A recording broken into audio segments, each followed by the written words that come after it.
Oke, ya. Aku rekam ya. Aku rekam ya.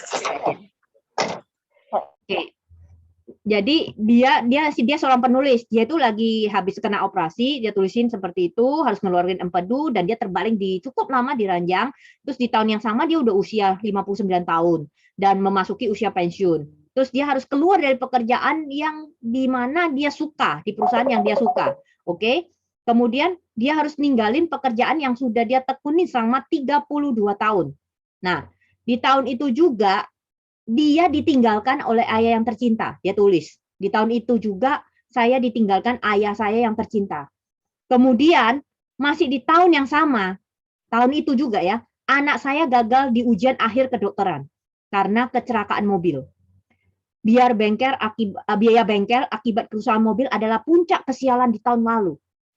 Dia tulis begitu, di bagian akhir dia menulis, sungguh titik-titik tahun yang sangat buruk.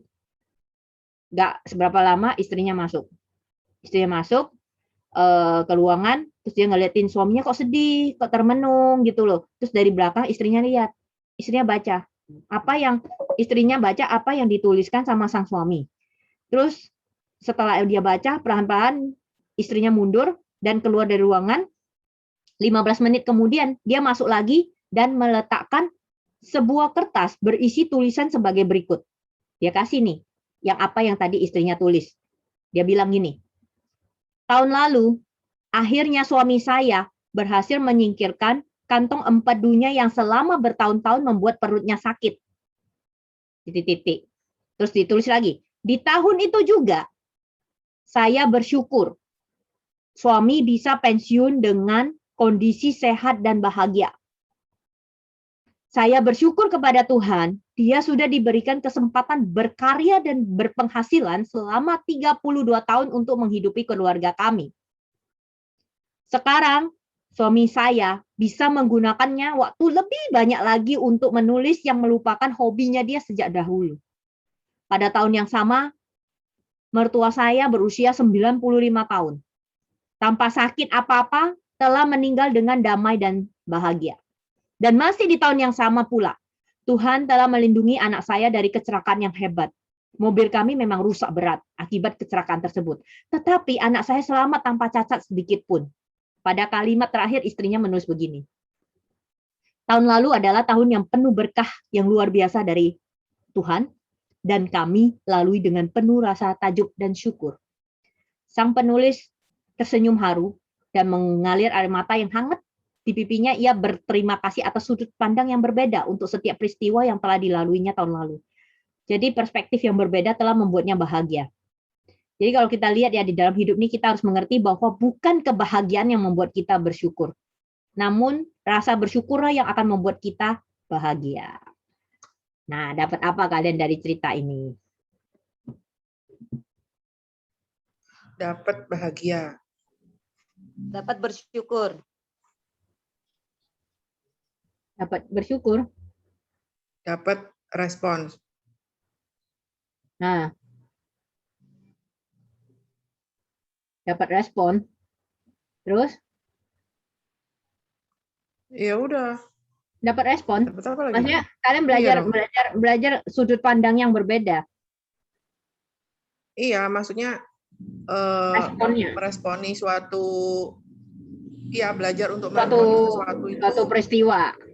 Suatu peristiwa itu nggak langsung kita harus lihat dari, maksudnya hasil dari peristiwa itu. Nah, gitu. Terus? Kalau dilihat hasilnya kan kayak dari cerita tadi kan kayaknya ngenes banget ya, maksudnya udah sakit, kemudian kecelakaan mobil atau apa.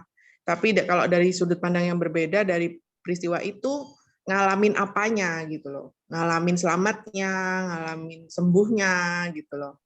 Ngalamin udah nggak sakitnya. Nah, itu yang bisa dibuat untuk kita bersyukur. Jadi ketika bersyukur, kita bisa bahagia gitu. Kalau aku dengar. Ya, jadi kadang banyak peristiwa-peristiwa ini kan tergantung bagaimana kita menanggapinya. Kita mau menanggapi itu hal yang beruntung atau hal yang sial. Itu ada di kita sendiri. Kalau kalian tadi aku sharing ceritanya itu. Bagi suaminya itu adalah hal yang paling sial di dalam hidupnya. Tapi bagi istrinya itu adalah hal yang paling berkat di dalam hidupnya di tahun itu, tahun yang sama. Jadi perspektif, kadang kita perlu melihat dari sudut pandang, di mana sudut pandang itu yang membantu kita untuk lebih berjalan dalam hidup ini lebih penuh damai, bahagia, ya, dan kita itu rasa-rasa bersyukurnya itu fulfill itu ada penuh gitu loh, nggak hanya sebatas saya ini menjadi manusia begini aja.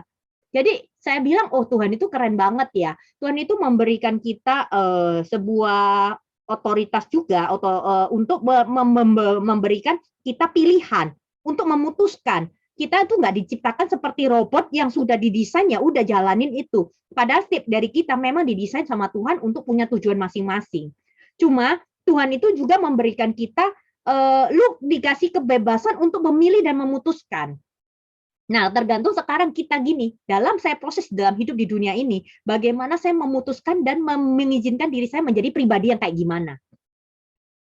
Sudut pandang apa yang saya mau pilih di dalam hidup saya gitu loh. Nah, jadi banyak hal-hal kecil di dalam hidup kita ya. Contoh tadi ya. Ini tak matiin.